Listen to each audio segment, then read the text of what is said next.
ದೊಡ್ಡ ಸಂಖ್ಯೆಯಲ್ಲಿ ನೂರಾರು ಸಂಖ್ಯೆಯಲ್ಲಿ ನಮ್ಮ ಯೋಧರು ಕೆಲವರು ಕೈ ಮುರಿದು ಹೋಗಿದೆ, ಕೆಲವರು ಕಾಲು ಮುರಿದು ಹೋಗಿದೆ, ಕೆಲವರಿಗೆ ಸೀರಿಯಸ್ ಬೇರೆ ಬೇರೆ ರೀತಿ ಸುಟ್ಟ ಇಂಜುರೀಸ್ ಆಗಿದೆ, ಕೆಲವರು ಇನ್ನೂ ಕೂಡ ಶಾಕ್ನಲ್ಲಿದ್ದಾರೆ.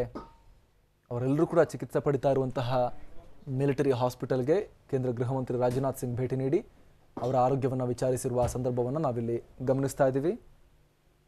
ಗವರ್ನರ್ ಸತ್ಯಪಾಲ್ ಮಲಿಕ್ ಮತ್ತು ರಾಜನಾಥ್ ಸಿಂಗ್ ಆಸ್ಪತ್ರೆಗೆ ಭೇಟಿ ನೀಡಿ ಯೋಧರ ಯೋಗಕ್ಷೇಮವನ್ನು ವಿಚಾರಿಸಿರುವಂತಹ ಸಂದರ್ಭದ ದೃಶ್ಯಗಳು.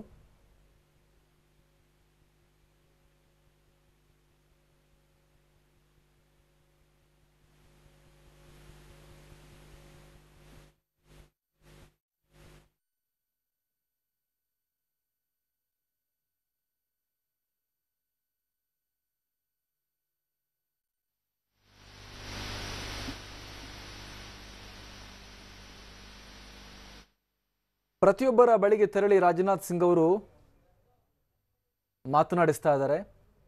ಅವರ ಭುಜ ತಟ್ಟಿ ಅವರಿಗೆ ಸಾಂತ್ವನವನ್ನು ಹೇಳ್ತಿದ್ದಾರೆ, ಧೈರ್ಯವನ್ನು ತುಂಬಿಸಿದ್ದಾರೆ. ಇಡೀ ದೇಶ ನಿಮ್ಮೊಂದಿಗಿದೆ ಅನ್ನುವಂಥ ಮಾತನ್ನು ಕೂಡ ರಾಜನಾಥ್ ಸಿಂಗ್ ಅವರು ಹೇಳ್ತಾ ಇದ್ದಾರೆ. ಸೇನೆಯ ಹಿರಿಯ ಅಧಿಕಾರಿಗಳು ಕೂಡ ಅವರಿಗೆ ಸಾಥ್ ನೀಡಿದ್ದಾರೆ. ನಾವು ಅದನ್ನು ಗಮನಿಸ್ತಾ ಇದ್ದೀವಿ.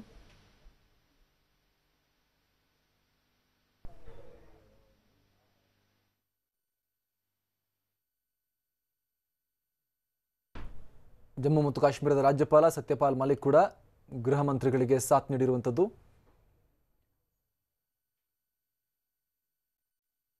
ಭಯೋತ್ಪಾದಕರನ್ನ ಮಟ್ಟ ಹಾಕಲು ಕಾಶ್ಮೀರದಲ್ಲಿ ಹಲವಾರು ರೀತಿಯ ಕ್ರಮಗಳ ಅವಶ್ಯಕತೆ ಇದೆ. ಒಂದು, ಕಾಶ್ಮೀರವನ್ನು ಆಮೂಲಾಗ್ರವಾಗಿ ಡೆವಲಪ್ ಮಾಡಬೇಕು, ಅಭಿವೃದ್ಧಿ ಮಾಡಬೇಕು. ಅಲ್ಲಿನ ಯುವಕರಿಗೆ ಉದ್ಯೋಗ ಸಿಗೋ ರೀತಿ ಆಗಬೇಕು. ಅಟ್ಲೀಸ್ಟ್ ಕೆಲಸದಲ್ಲಿ ಬ್ಯುಸಿ ಆದ್ರಾದರೂ ಕೂಡ ಗನ್ ಹಿಡಿಯೋದು ಕಮ್ಮಿ ಮಾಡ್ತಾರಾ ಅಂತ ನೋಡಬೇಕು. ಆ ಕೆಲಸ ಮೊದಲಾಗಬೇಕು. ಆದರೆ ಅಲ್ಲಿನ ಸರ್ಕಾರಗಳೇನಿದೆ, ಮುಫ್ತಿಗಳು ಮತ್ತು ಅಬ್ದುಲ್ಲಾಗಳು, ಅವ್ರದ್ದೇ ದೊಡ್ಡ ಸಮಸ್ಯೆಯಲ್ಲಿ ಎರಡು ಫ್ಯಾಮಿಲಿ ಏನಿದೆ, Indian national conference Omar Abdullah ಅವರ ಪಾರ್ಟಿ ಹಾಗೂ ಮೆಹಬೂಬಾ ಮುಫ್ತಿ ಅವರ ಪಕ್ಷ, ಇವರು ಅಲ್ಲಿನ ಕಾಶ್ಮೀರವನ್ನು ಉದ್ಧಾರ ಆಗಲಿಕ್ಕೆ ಬಿಟ್ಟೇ ಇಲ್ಲ. ಯಾವತ್ತೂ ಕೂಡ ತಮ್ಮ ತಮ್ಮ ಫ್ಯಾಮಿಲಿಯನ್ನು ಉದ್ಧಾರ ಮಾಡ್ಕೊಳ್ತಾ ಹೋದ್ರು ಬಿಟ್ಟರೆ ಕಾಶ್ಮೀರ ಕಣಿವೆಯನ್ನು ಉದ್ಧಾರ ಆಗ್ಲಿಕ್ಕೆ ಬಿಟ್ಟೇ ಇಲ್ಲ. ಕಾಶ್ಮೀರದಲ್ಲಿ ಸಮಸ್ಯೆ ಎಲ್ಲ ಬಗೆಹರಿದು ಬಿಟ್ಟರೆ ಇವರಿಗೆ ಉಳಿಗಾಲ ಇಲ್ಲ ಅಂತ ಗೊತ್ತು. ಹೀಗಾಗಿ ಅಲ್ಲಿನ ಸಮಸ್ಯೆ ಬೆಳಿತಾನೆ ಹೋಯ್ತು. ಈಗ ಪೆಡಂಭೂತ ಆಗಿ ನಮ್ಮ ಮುಂದೆ ನಿಂತ್ಕೊಂಡಿದೆ.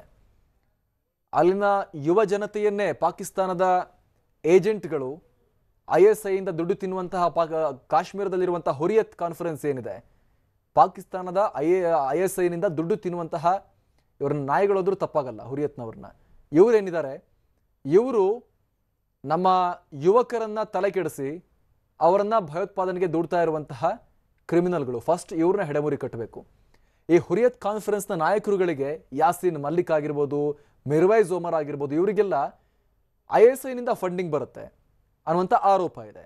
ಮತ್ತೊಂದು ಕಡೆ ನಮ್ಮ ದೇಶದ ಸರ್ಕಾರದಿಂದಲೂ ಕೂಡ ಕಾರು, ಬಂಗ್ಲೆ, ಸೆಕ್ಯೂರಿಟಿ ಎಲ್ಲವನ್ನ ಪಡ್ಕೊಳ್ತಾ ಇದ್ದಾರೆ ಈ ದುಷ್ಟರು ಇವರು. ಫಸ್ಟ್ ಇವರಿಗೆ ಆ ಫೆಸಿಲಿಟಿ ಎಲ್ಲ ಕಿತ್ಕೋಬೇಕು ಇವ್ರ ಕೈಯಿಂದ.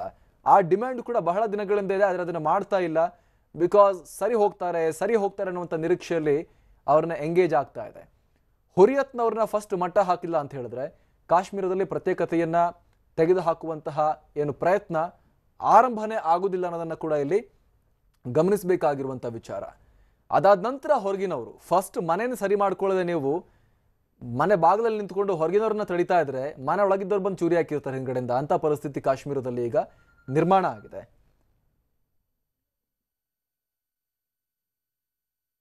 ನಮ್ಮ ಯೋಧರು ರಸ್ತೆಯಲ್ಲಿ ಹೋಗ್ತಾ ಇದ್ರೆ ಅಲ್ಲಿನ ಯುವಕರು ಬಂದು ಕಲ್ಲೊಡಿತಾರೆ, ಕಪಾಲ ಹೊಡಿತಾರೆ ಯೋಧರಿಗೆ. ಆದರೂ ಕೂಡ ರಿಯಾಕ್ಟ್ ಮಾಡದಂತಹ ಪರಿಸ್ಥಿತಿ ನಮ್ಮ ಯೋಧರಿಗೆ ಅಲ್ಲಿ ಇದೆ. ಗಮನಿಸಬಹುದು, ಸಾಮಾನ್ಯವಾಗಿ ಯೋಧರು ಇಷ್ಟು ದೊಡ್ಡ ಸಂಖ್ಯೆಯಲ್ಲಿ ಮೂವ್ಮೆಂಟ್ ಆಗ್ತಾ ಇದ್ದಾಗ ಅಲ್ಲಿ ಆ ರಸ್ತೆಯನ್ನು ಬ್ಲಾಕ್ ಮಾಡಲಾಗುತ್ತೆ ಸಾಮಾನ್ಯವಾಗಿ ಕಂಪ್ಲೀಟ್ ಆಗಿ. ಆದರೆ ಇತ್ತೀಚೆಗೆ ನಮ್ಮ ಸರ್ಕಾರ ಅಲ್ಲಿನ ಯುವಕರನ್ನ, ಅಲ್ಲಿನ ಸ್ಥಳೀಯ ಜನತೆಯನ್ನು ವಿಶ್ವಾಸಕ್ಕೆ ತೆಗೆದುಕೊಳ್ಳುವ ಪ್ರಯತ್ನವನ್ನು ನಡೆಸ್ತಾ ಬಂದಿದೆ. ಹೀಗಾಗಿನೇ ಆರ್ಮಿಯನ್ನು ರಿಮೂವ್ ಮಾಡಿ ಅಲ್ಲಿ CRPF ಅನ್ನು ಹಾಕಲಾಗಿತ್ತು. ಸ್ವಲ್ಪ ಸಾಫ್ಟ್ ನೇಚರನ್ನು ತೋರಿಸೋಕ್ಕೆ ಶುರು ಮಾಡಿತ್ತು ಭಾರತ ಸರ್ಕಾರ ಕಾಶ್ಮೀರದಲ್ಲಿ. ಆದರೆ ಅದರ ಪರಿಣಾಮ ನಾವೀಗ ನೋಡ್ತಾ ಇದ್ದೀವಿ. CRPF ಕಾನ್ವಾಯ್ ಹೋಗಬೇಕಾದ್ರೆ ನ್ಯಾಷನಲ್ ಹೈವೇ 44, ಅದು ಜಮ್ಮು ಶ್ರೀನಗರ ಹೈವೇ, ಅದು ಹೊಸ ಎಕ್ಸ್ಪ್ರೆಸ್ ವೇ ಆಗಿರುವಂಥದ್ದು ಇತ್ತೀಚೆಗೆ. ಅದನ್ನು ಕಂಪ್ಲೀಟ್ ಆಗಿ ಬ್ಲಾಕ್ ಮಾಡಬೇಕಾಗಿತ್ತು. ಆದರೆ ಸೇನೆ ಬಗ್ಗೆ ಕೆಟ್ಟ ಅಭಿಪ್ರಾಯ ಬರೋದು ಬೇಡ, ಅಲ್ಲಿನ ಜನಕ್ಕೆ ಒಂದು ರೀತಿ ಅನ್ಕಂಫರ್ಟಬಲ್ ಆಗೋದು ಬೇಡ ಅನ್ನೋ ಕಾರಣಕ್ಕೋಸ್ಕರ ಆ ನ್ಯಾಷನಲ್ ಹೈವೇ 44ನ ಈ ಸಲ ಬ್ಲಾಕ್ ಮಾಡಿರಲಿಲ್ಲ. ಅಲ್ಲಿನ ಸಿವಿಲಿಯನ್ಸ್ಗೆ ಯೂಸ್ ಮಾಡೋಕ್ಕೆ ಅವಕಾಶವನ್ನು ಕೊಟ್ಟಿದ್ರು. ಅದರ ಪರಿಣಾಮ ಏನಾಯಿತು, ಅವ್ರು ನಂಬುಡಕ್ಕೆ ಬಾಂಬ್ ಬಿಟ್ರು.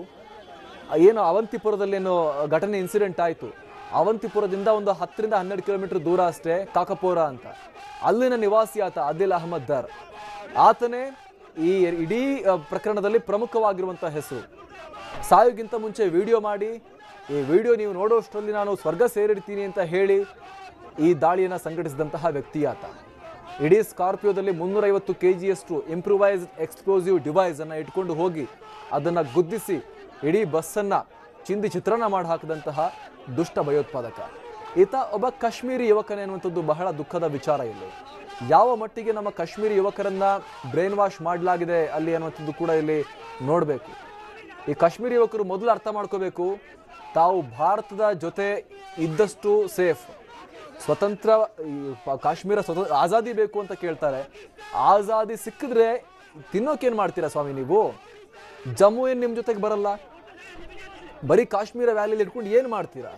ಅತ್ಲಾಗ ಪಾಕಿಸ್ತಾನ ಅವ್ರ ಟಾರ್ಚರು, ಪಾಕಿಸ್ತಾನಕ್ಕೆ ಸೇರಕ್ಕೆ ನಿಮಗೂ ಇಷ್ಟ ಇಲ್ಲ. ಸೊ ಕಾಶ್ಮೀರಿ ಯುವಕರು ಅರ್ಥ ಮಾಡ್ಕೋಬೇಕು, ನಾವು ಏಕ ಭಾರತ ಯುನೈಟೆಡ್ ಆಗಿದ್ರೆ ಅದರಲ್ಲೇ ಸುಖ ಇದೆ, ಅದರಲ್ಲೇ ಶಾಂತಿ ಇದೆ ಅನ್ನುವಂಥದ್ದು. ಅಟ್ಲೀಸ್ಟ್ ಈಗ ಭಾರತದ ರಕ್ಷಣೆ ಕಾಶ್ಮೀರಕ್ಕೆ ಇದೆ. ಮುಂದೇನು ಒಂದು ವೇಳೆ ಇಲ್ಲ ಅಂತಾದರೆ ಅವಾಗ ಏನು, ಅದನ್ನು ಕೂಡ ಯೋಚನೆ ಮಾಡಬೇಕು ಪಾಕಿಸ್ತಾನ ಅನ್ನುವಂತಹ ವಿಚಾರ. ಅಲ್ಲಿ ಪಾಕಿಸ್ತಾನದ ಕಾಶ್ಮೀರದ ನಾಗರಿಕರನ್ನ ಕೇಳಿದ್ರೆ ಕೆಲವರೆಲ್ಲ ಪ್ರತ್ಯೇಕತಾವಾದಿ ಮನಸ್ಥಿತಿಯ ನಾಗರಿಕರು ಹೇಳ್ತಾರೆ ಭಾರತ ಬೇರೆ ದೇಶ ಅನ್ನೋ ರೀತಿಯಲ್ಲಿ ಮಾತನಾಡ್ತಾರೆ.